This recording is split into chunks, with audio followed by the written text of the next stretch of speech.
morning. Now we'll start lecture. This lecture titled 2023 Early Career Grants Program, led by Dr. Rami Hamad Hijazi, Lecturer of Tropical Health, High Institute of Public Health, Alexandria University, Egypt, member of Global Burden of Disease Collaborator Network, PI of 6 projects funded by Royal Society of Tropical Medicine and Hygiene and the National Institute of Health. So, Dr. Rami. Assalamu alaikum warahmatullah. Thank you for your attendance. First of all, I'd like to thank Dr. Doha for inviting me for this talk. Today, we are going to talk about how to apply for research grant. As Dr. Doha introduced me, my name is Rami Ghazi. I'm lecturer of Tropical Health, High Institute of Public Health, Alexandria University, Egypt. Today, as I told you, I am going to talk with you about how to apply to research grant. Our main focus today will be, first, what is meant by research grant? Second, what are the types of research grants? Why to get research grant, why it is important for you as early career researcher to apply for a grant. Then we will discuss how can I apply for research grant. Finally, we will explain one example of application to research grant. The Royal Society of Tropical Medicine Hygiene has launched a call recently in Feb 2023. This call is open for all researchers all over the world. So all of you are eligible to introduce or to apply for this grant. First of all, I'd like to introduce to you what is meant by research grant. Typically, funding comes in the form of a grant, which is a money handed to you for research purposes that does not have to be paid or returned back. So any funding agency release a call. This call announces that they will fund you and give you a small amount or large amount, medium amount of money. You have to use this fund to a project or research project after applying by proposal, through sending them a proposal. Then you get the money. The money, you don't have to return it back, okay? But you have to fulfill the objective of your proposal, okay? So research grant is amount of money delivered to you through funding agency to conduct a research. You don't have to return it back, but you have to achieve the objective and the goals of your research proposal. What are the type of research grant? There are three main different types of grant. The first is competitive funding. When a funding agency, as I mentioned, release an announcement about funding to fund a project, you and other researchers all over the world can apply for this grant through giving them a proposal to conduct a research mainly concerned with a topic they are interested in or research gap they have to fulfill. The reviewer or scientific committee of this funding agency review the proposal and they appraise it. They give you a score. If you get the highest score, you will get the grant. So the competition here is between your proposal and the proposal of other researchers. So your proposal should be well written and clear for the reviewer. They have a checklist. I'll show you at the end of the lecture some of the items they use to appraise your proposal. So the first type of research funding is a competitive funding, okay? The second type research grant is continuation funding. I mean by continuation funding is award program allow existing grant recipients to keep their fund for the next year. Some programs are only accessible to current grantees, but others allow application from both current and new grantees. I mean, some funding agency may give you a grant. They may extend this grant. They give you extra money to achieve other objectives, provided that you have already succeeded in achieving the original goals and objective of your proposal. Other funding agency may not give you another grant if you have previous grant. In case of Royal Society of Tropical Medicine and Hygiene, they give you a grant of $5,000. If you get this grant, you cannot apply for another grant in another cycle of grant donation, okay? Last type of grant is formula funding. In contrast to competitive financing, formula grant are provided to predetermined applicants without any competition. Non-competitive grants are frequently awarded to qualified entities based on the population and the other census facts, and any applicants who meet the eligibility criteria will receive this fund. Why to get research grant? Why it is very important for early career researcher to get the grant? It is possible to publish a paper without using outside funding. If you are conducting observational or experimental research with a small sample size, you can most likely conduct it without using outside funding and produce meaningful paper such as case report, case series, observational studies, or small experimental studies. However, some journals, if you send them or submit a case series to a prestigious journal, you have to pay. the amount of publication fees are not accessible to us to pay this fund. So even you are conducting a small observational studies, I think you have to apply for grant, and you have to get a grant to be able to publish your work. The other scenario, if you are conducting multicentric research, randomized controlled trial, field experiments, or observational research with a large sample size, you may find it is difficult to finish the study within the department or institutional resources needing external financing. So in such a situation, the fund can help you to buy equipments, to recruit consultant to help you to collect the data, to pay for the statistician who will conduct the statistical analysis of your work, and finally to publish your work. How can I apply for research grant? First of all, you have to find a good research topic. You have to find a research supervisor if you are early career stage under supervision of staff members in your university institute, okay? Then you have to write a research proposal. You have to improve your quality of scientific writing. Then you have to read the criteria and requirements for this grant. In this figure, I'd like to show that this is a small research group and this is a large research group. Both asked the funder to give them money. The small research group asked for few amounts of money, while the large group asked for a large amount of money. The funding agency gave the large research group the required fund, while they refused to give a small group the required small amount of money. When they asked the funding agency, why didn't you give us the required amount of money, despite it's not very much like the amount required by the large research group, he said that they asked me to give them the money. The small research group responded that we also asked you to give us the money. Then the funder said that, yeah, but they asked it before they know how to ask. The main concern here is to know how to apply for the grant. If you failed for the first time, you have to try for the second time. If you failed for the second time, you have to try for the third time. Finally, you will succeed in getting your fund from the funding agency. Okay, so the first issue, you have to find a good research topic. I mean by good research topic, you have to fill a research gap. Many funding agencies have their own research gap.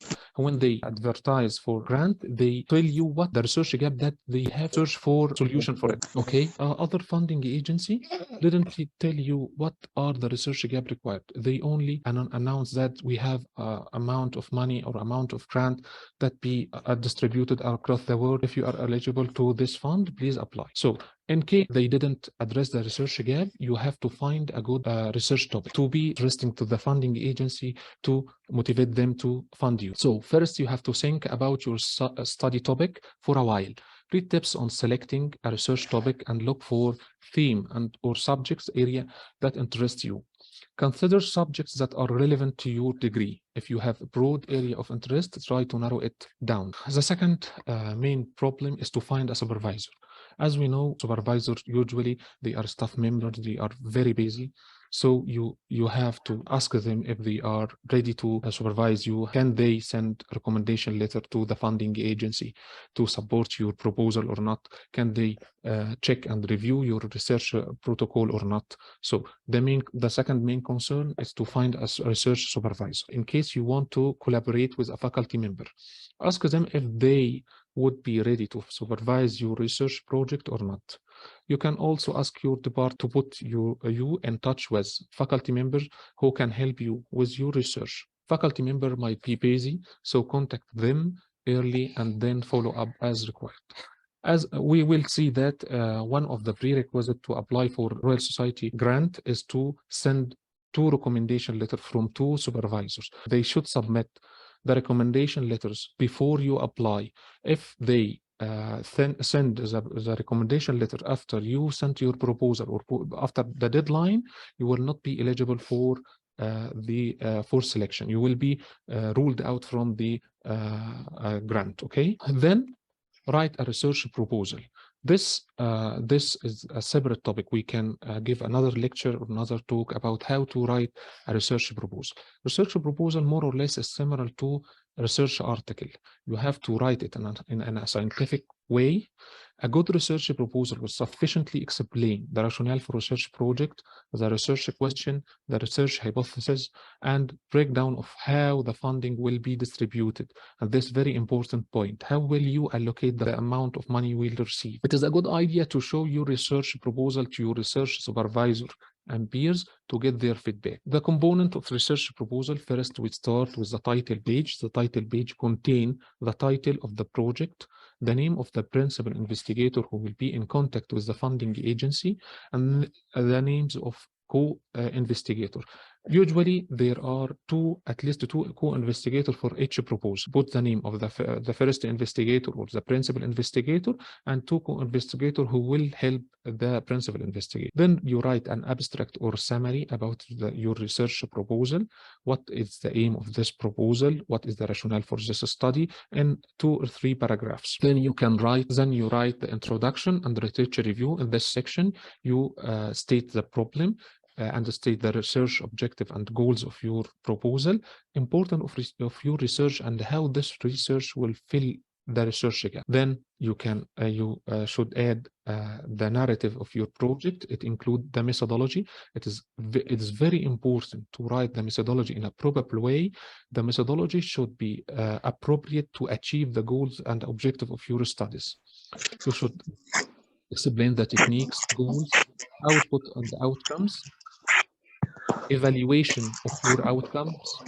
Then you should mention how you will disseminate the results of your project. All funding agency required you to acknowledge their role in your research, and even you should mention the name of the grant and number of the grant. This is maybe a source of conflict, and you have to mention in your publication that the funding agency didn't interfere with any type of the process of your research, just funded you. Another section will be the personnel.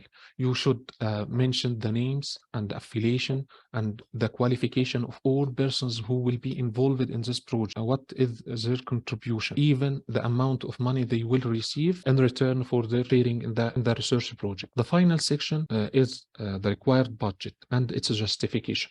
We'll talk about budget in the last section of this webinar, how you can write the budget of your protocol, what are the points that you should consider while you are doing the budget of your protocol.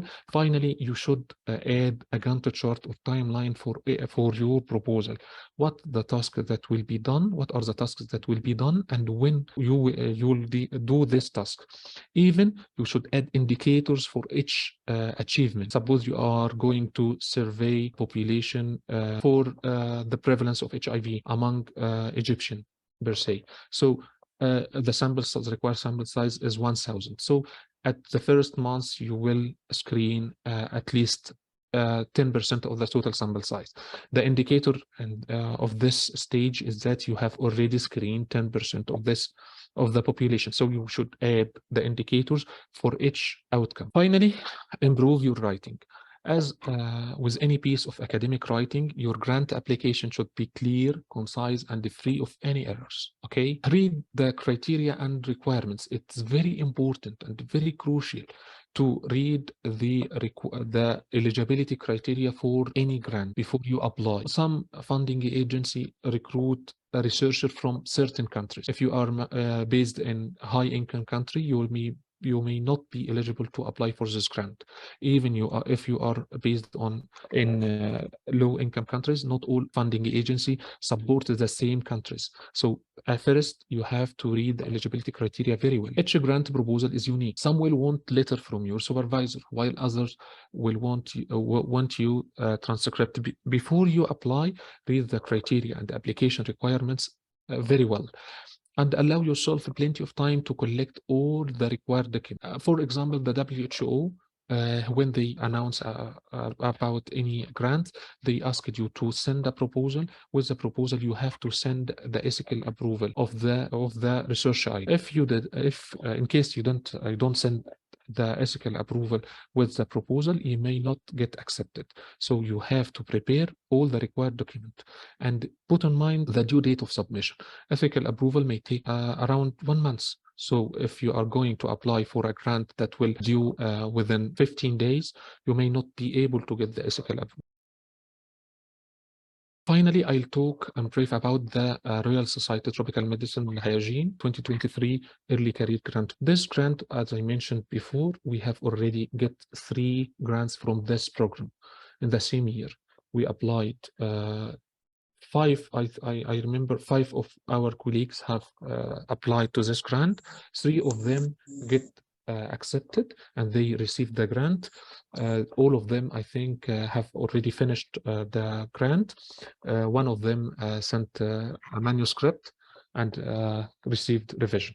So this grant, all of us can apply for this grant. I'll read with you the eligibility criteria, then we can discuss how to apply.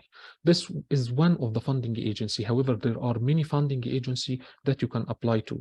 One of them is WHO. WHO provide fund. I applied for the East Mediterranean region office. I get the grant 5 times. The grant ranged from $10,000 to $15,000. So it's a good amount of money. You can conduct a large project and you can even get salary monthly, and even you have enough money to publish your work. Other funding agency is Infinite, East Mediterranean Public Health Network. They gave fund to the East Mediterranean region. Bill Gates itself, it can fund researchers all over the world. It gives a large amount of money, I think $100,000. Finally, Pfizer. If you know, all of you are, I think, know Pfizer, pharmaceutical company. I have received fund from Pfizer.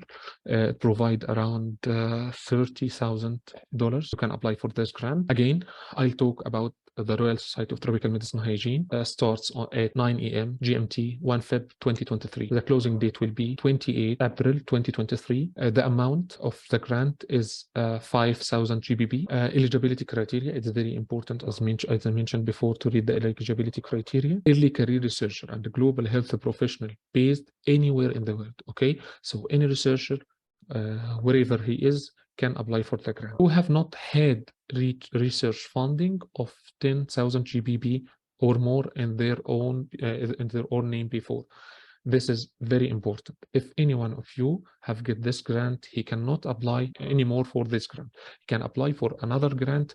I think they release another grant about 15 GBP. The project can be on any topic related to tropical medicine and global health. I'd like to explain this point. You don't have to submit a proposal related to tropical medicine. I mean by tropical medicine, infectious disease. If you go through the web page of the RSMA, you will see that they funded project related to global health. I mean by global health, they funded projects related to non-communicable diseases. They funded project related to cancer. So you can apply if you have a research idea related to global health and not infectious disease. So the project can be on any topics related to tropical medicine and global health from across the research spectrum of lab, translation, implementation, and policy, and should take up to 1 year. So the duration of the project is 1 year. So when you are writing a proposal, you are aiming to study a certain point, you have to put in mind that your fund expires after 1 year. So you don't have to study certain phenomena that you may need to follow patients for more than 6 months. To have enough period to write the proposal, prepare the final report. Only RSMA member can receive the funding, but anyone can apply. This is very important point. You are not a RSMA member, but you can apply. If you got accepted, they will give you the fund and deduct the amount of membership. I think it is around 20 GBP, okay? Only RSTMH members can receive the funding, but anyone can apply. If successful applicants who are not already member of RSMA will have their membership funded by one of our partners, or RSMA will deduct it from their award, okay? Funding allocation. When you are writing the funding allocation, you should stuck to the instructions released by the funding agency. Sometimes they limit amount of money that can be used for certain topic, the amount of money that can be used to consumable.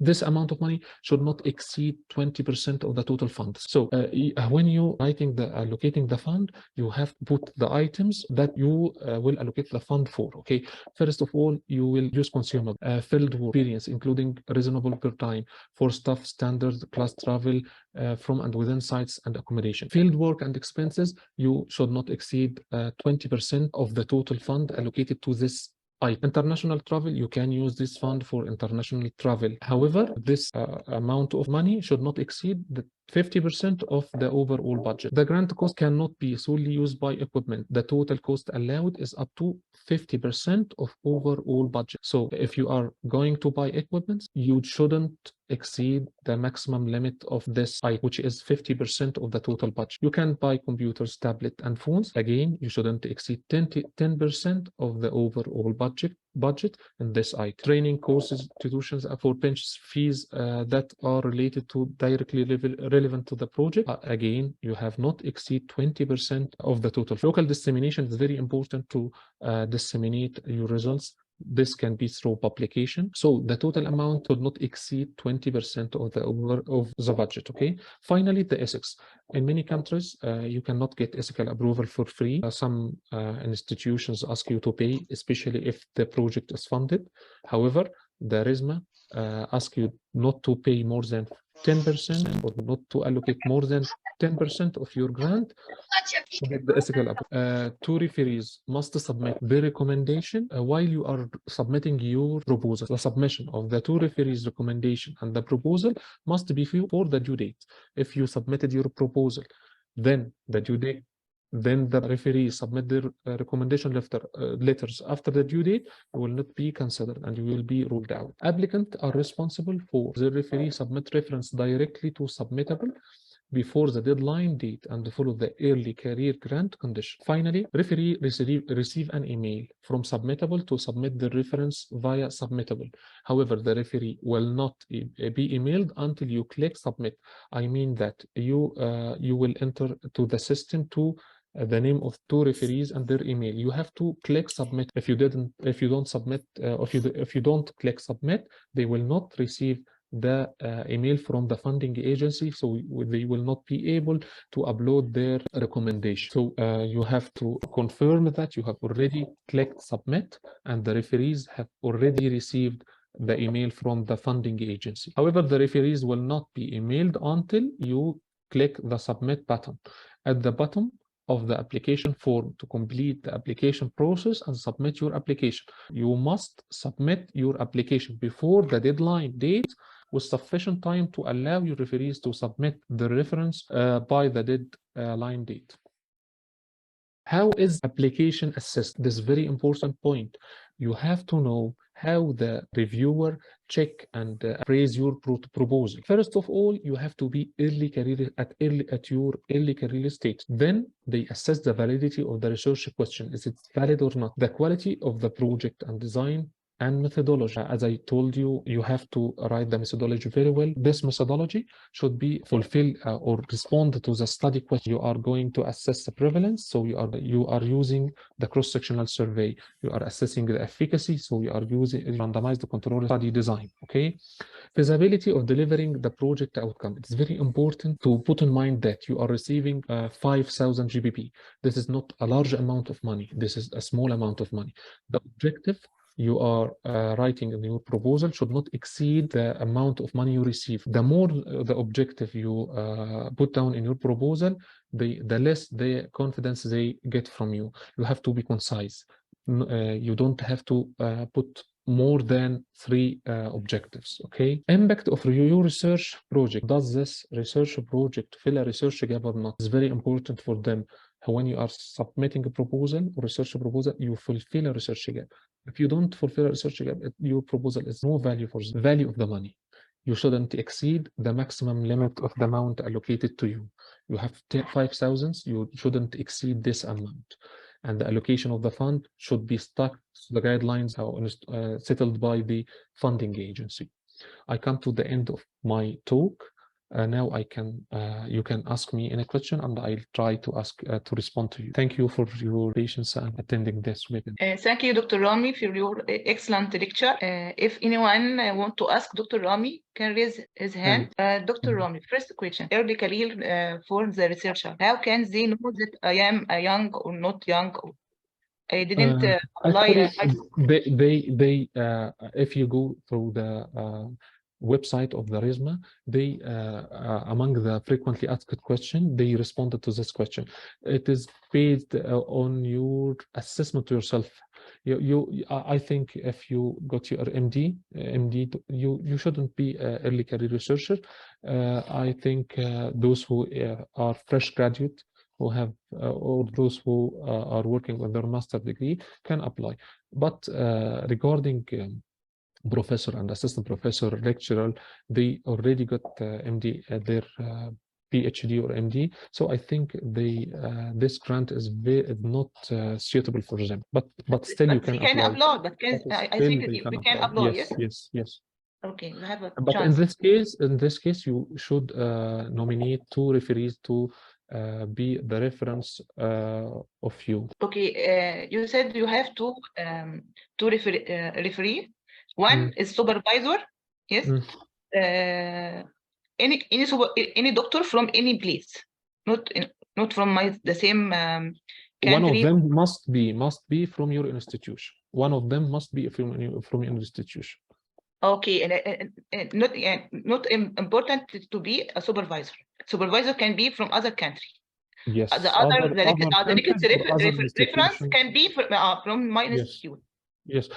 If you have any inquiry about this topic, you can email the funding agency and they will respond to you. But based on my knowledge, I think one of them must be from your institution. The other one can be from other institutions. Someone asked about if there is a limitation to age. I think you answered. I don't think there is any limitation. Dr. Asim, do you have a question? Yes, Dr. Rami.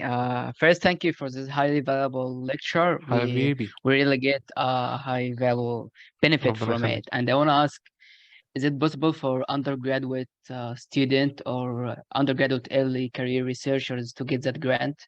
I think yes, provided you have 2 supervisors, one of them from your institution. Yes. Thank you, Doctor. I'd like to stress in that here I'm sharing my experience.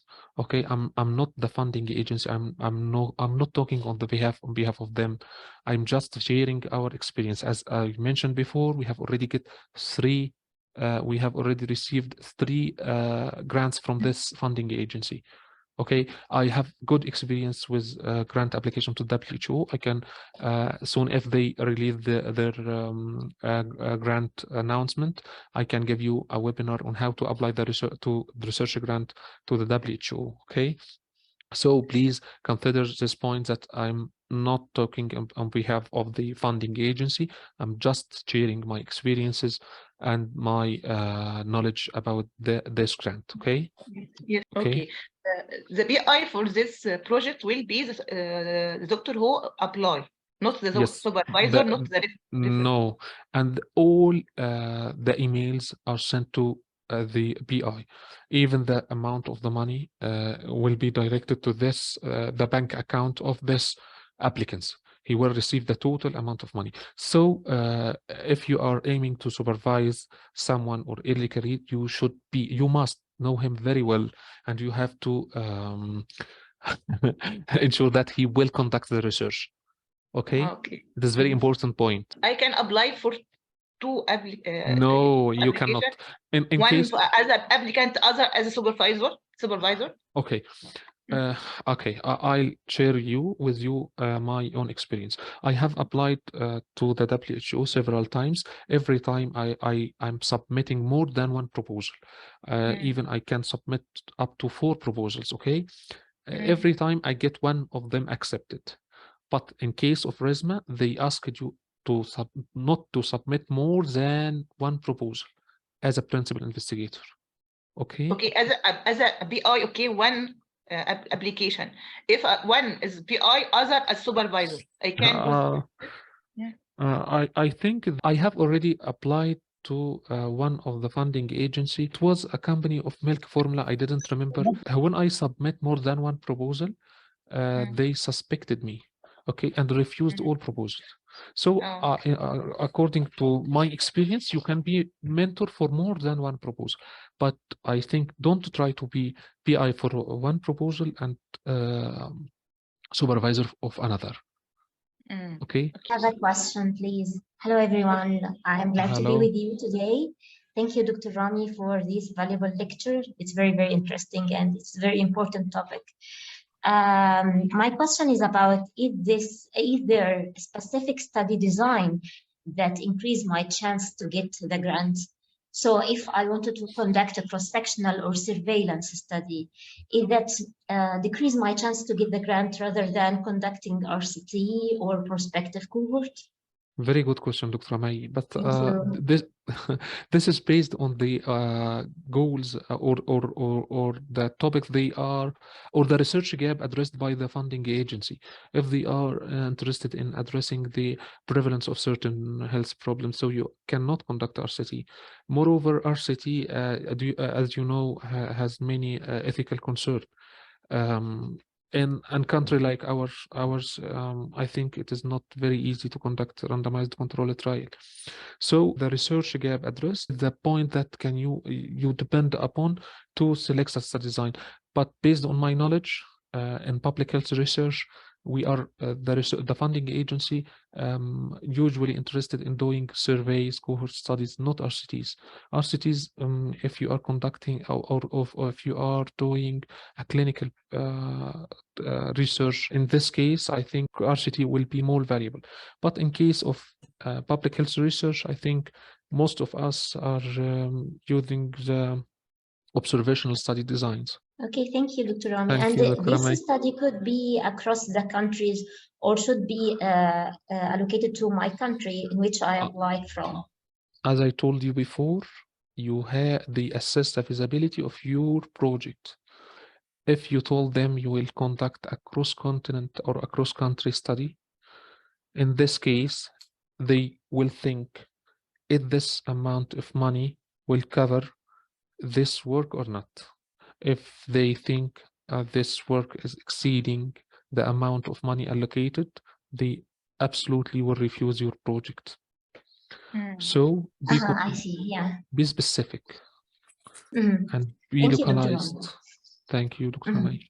By the way, I'd like to tell you that I praised projects for one of the funding agency. They give me something like Excel sheet. This sheet contains few items. One of them is the novelty of the research idea, the quality of scientific writing. The third part is allocation of the grant, of the amount of the grant. And I already reviewed the protocol. So based on my experience, you have to put in mind these few points. The novelty of idea is very important. The way of scientific writing is very important. And finally, the fund allocation. Okay. As I told you, my experience with WHO, the WHO released two types of fund. One is tropical disease research, TDR. The other is RPPH, research priority in public health. In case you apply for RPPH, you cannot apply without getting the ethical approval. While if you want to apply to the TDR, you can submit the proposal, and if you get accepted, then you can apply for the ethical approval, and you can then send the ethical approval after getting the acceptance from the WHO. Okay. Dr. Hanan asked about what are the maximum number can be included in this grant? 3, yes? Based on your research team, no, I think the principal investigator is only one. While you have 2 referees, then you can recruit whatever the number you need. You will collect data, so you have to recruit data collectors. You may recruit 2 data collectors, 3 data collectors, whatever the number. But the main concern here is the amount of money allocated to personnel. It must not exceed the amount they address to you or they put in the guidelines of the application. She asked about hot topic, the most priority for topics, hot topics for this grant. As if I told you there is no global hot health, topics. infection disease. There are no hot topics. Each country has its own hot topic. If you are speaking in Egypt, I can tell you that a few years ago HCV was a hot topic. Now it is not a hot topic. However, non-communicable disease are hot topics: obesity, ischemic heart disease, diabetes, etc. All these topics are considered as hot topic for the Egyptians. So the hot topic is based on the country you are based in.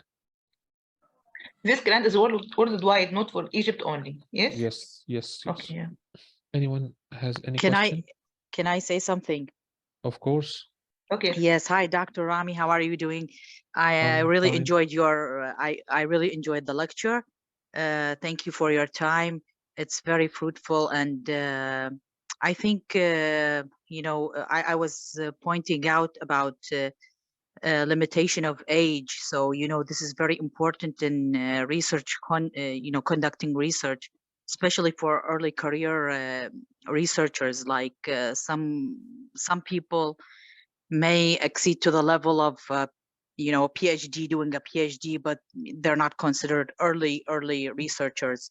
But in such case, they may be, there may be some criteria and in some scholarships or grants that specify the age limitation. So I was just willing to know that. I think you answered that very well. So I think there's no limitation of age in this grant, right?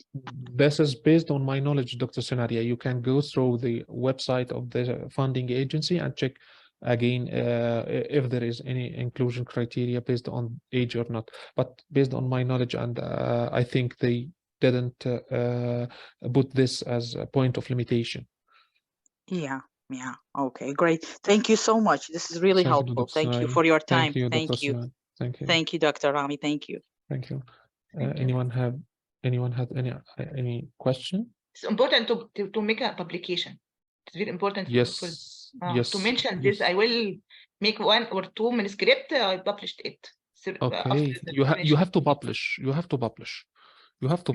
Okay. Now I'm sharing with you the proposal that got accepted for RSMA. Okay. To be with us.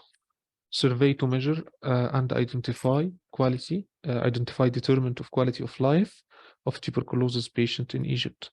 As you can see, this is not interventional study, it's just a cross-sectional survey. We have surveyed patients with TB to assess their quality of life, to identify whether their quality of life is below normal or not, and what are the factors that affecting their quality of life. Okay, the sample size was, I think it was 181, not a large sample size. It was a small project and got accepted. The idea here is not to do many objectives in the same project, or it should be visible. They should be convinced that this small amount of money would cover the objective. Okay. Okay. This is the fund allocation, 2,600 for field work, 800 for training, 300 for consumable, 400 for transportation, 500 for personnel, 200 for material. 400 what?